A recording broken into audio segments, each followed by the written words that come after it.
Online classes अभ्यास 24 में मैं योगेंद्र पांडे आपका एक बार पुनः हार्दिक स्वागत करता हूँ। आज गला थोड़ा कुछ गड़बड़ है, लगता है शायद जुकाम टाइप का कुछ होने वाला है, तो थोड़ा मैनेज कीजिएगा आप, आवाज़ में कुछ प्रॉब्लम है। तो आज का जो हमारा टॉपिक है वो है क्लास 10th सोशल साइंस का हिस्ट्री वाला पार्ट, औद्योगिकीकरण का युग, पहला पार्ट है इसका।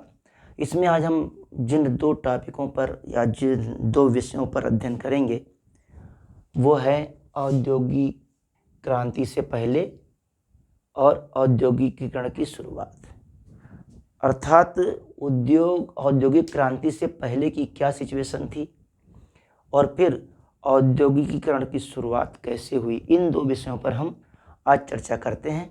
आइए चलते शुरू करते हैं। अक्सर औद्योगिकीकरण को हम एक ऐसे उद्योग के रूप में परिभाषित करते हैं, ऐसे विकास के रूप में जोड़ते हैं जहां पर उद्योगों का विकास तेजी के साथ हुआ हो, उसे हम औद्योगिकीकरण के रूप में जोड़ते हैं, जानते हैं, पहचानते हैं, मानते हैं। लेकिन इंग्लैंड और यूरोप में कारखानों के पहले भी अंतर्राष्ट्रीय बाजार के लिए बड़े पैमाने पर औद्योगिक उत्पादन होता था। यानी जो औद्योगिकीकरण हुआ उसके पहले भी यूरोप और इंग्लैंड में बाजारों के लिए बड़े पैमाने पर सामानों का उत्पादन किया जाता था। यह फैक्ट्रियों पर आधारित नहीं था। ये जो उत्पादन होते थे ये फैक्ट्री आधारित या मशीन वाले फैक्ट्रियों पर आधारित उद्योग नहीं थे, बल्कि ये उद्योग हस्तचालित या हस्त निर्मित उद्योग धंधे हुआ करते थे। औद्योगिकीकरण के इस चरण को हम प्रोटो इंडस्ट्रियलाइजेशन या आदि औद्योगिकीकरण कहते हैं। आदि औद्योगिकीकरण, इस औद्योगिकीकरण का प्रारंभ माना जा सकता है कि जब से मानव ने इस पृथ्वी पर कदम रखा तब से माना जाता है। जैसे अगर आप सिंधु घाटी की सभ्यता में देखें तो उस समय मृदभांड का उद्योग बड़े पैमाने पर होता था। मनका बनाने के कारखाने लोथल से प्राप्त हुए हैं। आज से 3000 साल पहले की बात मैं कर रहा हूँ। लोथल में मनका यानी मोती बनाने के कारखाने मिले हैं और चौपानी मांडो इलाहाबाद पहली बार मिट्टी से बने बर्तन के साक्ष्य मिले हैं। तो इस तरीके से प्राचीन काल कह लें या आद्य ऐतिहासिक काल से भी कहीं न कहीं उद्योगों की शुरुआत हो चुकी थी, तो उसे ही हम आद्य औद्योगिक काल कहते हैं। 17वीं और 18वीं शताब्दी में यूरोप के शहरों में व्यापारियों ने ग्रामीण इलाकों में जाना शुरू कर दिया। क्यों भाई? ये जो व्यापारी थे गांव में क्यों जाने लगे? उसका कारण ये था कि जो उद्योग थे वो मोस्टली गांव में ही स्टेबल हुए थे, जिन्हें हम कुटीर उद्योग कहते हैं या ग्रामीण उद्योगों के नाम से उसे हम जानते हैं। किसानों और कारीगरों को धन की आपूर्ति की और उन्हें अंतर्राष्ट्रीय बाजार के लिए उत्पादन करने के लिए बढ़ावा दिया। ये जो व्यापारी ग्रामीण इलाकों में जाते थे उनका मुख्य उद्देश्य था जो किसान और कारीगर हैं उनको धन मुहैया कराया जाए और उस धन से अंतर्राष्ट्रीय बाजार में उनके द्वारा निर्मित वस्तुओं को बेचा जाए और उससे लाभ कमाया जाए। इससे क्या हुआ? ग्रामीण उत्पादन को बढ़ावा मिला। व्यापारियों के लिए काम करके ये किसान और कारीगर अधिक मुद्रा का अर्जन करने लगे। ये जो कारीगर और किसान थे ये व्यापारियों के लिए जब काम करने लगे तो उन्हें अधिक मात्रा में धन का अर्जन शुरू हो गया। प्रोटो औद्योगिक उत्पादन से अतिरिक्त आय ने खेती से उनकी घटती आय को पूरा किया। अर्थात ये जो आदि औद्योगिक काम था यानी जो कुटीर उद्योग थे, जो ग्रामीण उद्योग थे, जिसको शहर के व्यापारियों ने किसानों और ग्रामीण कारीगरों को प्रोत्साहित किया, उससे उनकी आय में वृद्धि हुई और जो नुकसान उनकी खेती से उन्हें हो रही थी उसकी भरपाई इस प्रोटो औद्योगिक ने उनको पूरा कर दिया। इंग्लैंड में सबसे पहली फैक्ट्री 1730 के दशक में अस्तित्व में आई और सबसे पहली फैक्ट्री जो लगी वो कपास की फैक्ट्री थी, यानी सूत बनाने वाली फैक्ट्री लगी थी। 19वीं सदी के अंत में कपास का उत्पादन तेजी से बढ़ने के कारण यह नए युग का प्रतीक बन गया। क्या नए युग का प्रतीक कौन बन गया? कपास बन गया। यह 18वीं शताब्दी में हुए आविष्कारों की एक श्रृंखला के परिणाम स्वरूप संभव हुआ। यानी ये जो कपास का उत्पादन हुआ उसने एक तरीके से औद्योगिक क्रांति ला दी नए, और इसी कपास ने नए नए खोजों की श्रृंखला को आगे भी बढ़ाया। और इसी श्रृंखला में रिचर्ड आर्कराइट की जो सूती मिल थी वो एक वरदान के रूप में साबित हुई। First of all Richard Arkwright ने क्या किया? एक सूती मिल की स्थापना की, ऐसी फैक्ट्री स्टेबल किया जो सूत कातेगी, सूती कपड़े बनाएगी। इन सब चीज़ों के होते हुए धीरे धीरे विकास बढ़ने लगा, और जब विकास बढ़ने लगा तो नए नए खोज होने लगे। उन नए नए खोजों के फलस्वरूप औद्योगिकरण की शुरुआत हो चुकी, अर्थात अब नए नए खोजों ने औद्योगिकरण के मार्ग को प्रशस्त किया। आइए देखते हैं हुआ क्या। प्रारंभ में औद्योगिकीकरण की गति बहुत तेज नहीं थी, बहुत मध्यम थी, स्लो थी, धीरे थी। इसके कुछ कारण थे। कारण क्या था? नए उद्योग आसानी से पारंपरिक उद्योगों को विस्थापित नहीं कर सकते थे। ऐसा क्यों भाई कि नए उद्योग जो मशीनों पर आधारित हैं वो हस्त निर्मित या कुटीर उद्योग को विस्थापित नहीं कर सकते, ग्रामीण उद्योग को विस्थापित नहीं कर सकते। उसका मेन रीजन था तकनीकी प्रगति का विकास अत्यंत मध्यम होना, यानी धीरे धीरे होना। जो तकनीकी डेवलपमेंट था वो बहुत स्लो हो रहा था, इसलिए जो ग्रामीण उद्योग थे उनको ये तकनीकी उद्योग आसानी से रिप्लेस नहीं कर पा रहे थे। हालांकि जेम्स वाट ने भाप इंजन में सुधार तो किया, लेकिन वर्षों तक इस जेम्स वाट के इंजन का कोई खरीदार नहीं मिला। आप देखो जेम्स वाट की कहानी आपने पढ़ी होगी, उसने भाप की शक्ति का कैसे पता लगाया। रुडोल्फ डीजल का आपने ले लीजिए, रुडोल्फ डीजल ने डीजल इंजन आविष्कार किया। स्टीफेंसन ने स्टीम इंजन का आविष्कार किया, उसी में जेम्स वाट का भी सहयोग रहा। जेम्स वाट और स्टीफेंसन ने स्टीफेंसन ने स्टीम से चलने वाले रेलवे इंजन का विकास किया स्टीफेंसन ने, और जेम्स वाट ने तो भाप के इंजन का विकास ही कर लिया था। सबसे पहले जेम्स वाट ने ही भाप की शक्ति को पहचाना, उसको इन्वेंट किया, उसको खोजा। इस समय तक ब्रिटेन में विक्टोरियन युग चल रहा था। इस समय ब्रिटेन में विक्टोरियन युग था, महारानी विक्टोरिया का काल चल रहा था। विक्टोरियन युग में मानव श्रम की प्रचुरता देखी गई, अर्थात विक्टोरियन काल में ब्रिटेन में सबसे ज़्यादा जो लेबर था वो मानव का लेबर था, यानी मानव श्रम अत्यधिक मात्रा में ब्रिटेन में फैला हुआ था, बढ़ा हुआ था, उसका विस्तार ज़्यादा हुआ था। इसने उद्योगपतियों को मशीनें लाने के बजाय कम वेतन पर मानव श्रम का उपयोग करने के लिए प्रेरित किया। अब देखिए उद्योगपति भी कम होशियार नहीं थे।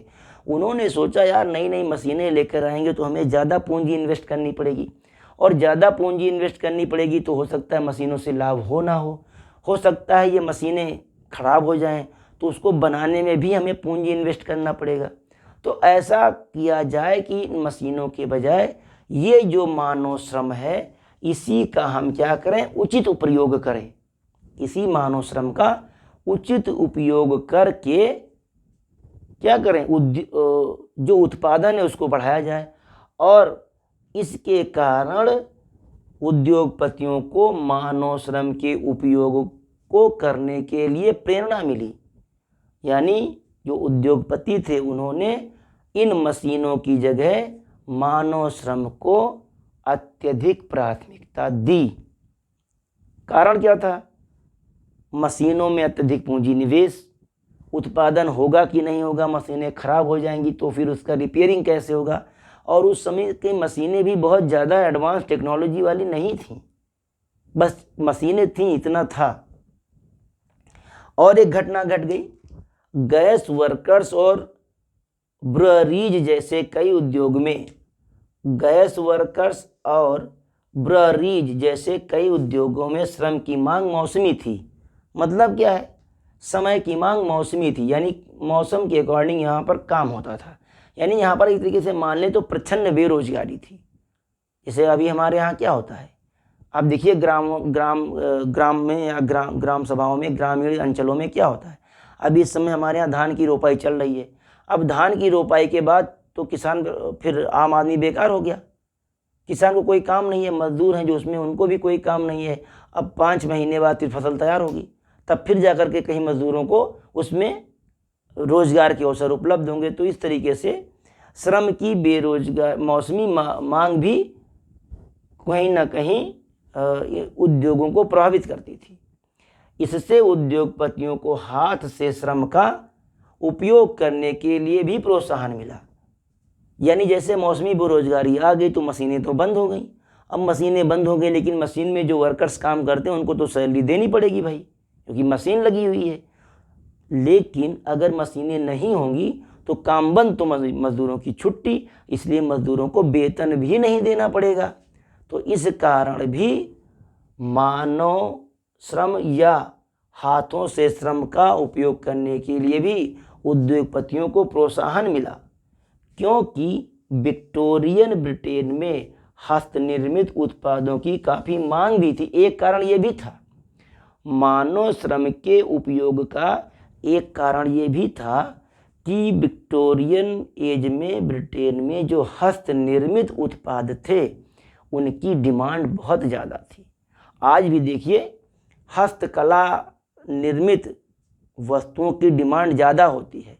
जैसे कश्मीर की पश्मीना शाल देखिए, जो हाथों से कसीदाकारी की जाती है उसकी डिमांड ज़्यादा होती है, उसकी वो महंगी भी होती है, देखने में भी अच्छी होती है। तो इस तरीके जो हस्त निर्मित उत्पाद होते हैं वो देखने में सुंदर, अच्छे और टिकाऊ होते हैं, इसलिए उनकी मांग भी ज़्यादा होती है। और इसीलिए ब्रिटेन में हस्त निर्मित उत्पादों की मांग ज़्यादा थी। इसीलिए व्यापारी या उद्योगपति चाहते थे कि वो तकनीकी मशीनों का प्रयोग ना करके मानव श्रम का उचित प्रयोग और समुचित प्रयोग करें। जिससे क्या होगा, अगर वर्क नहीं है तो, अगर काम नहीं है तो हमें श्रमिकों को वेतन भी नहीं देना पड़ेगा।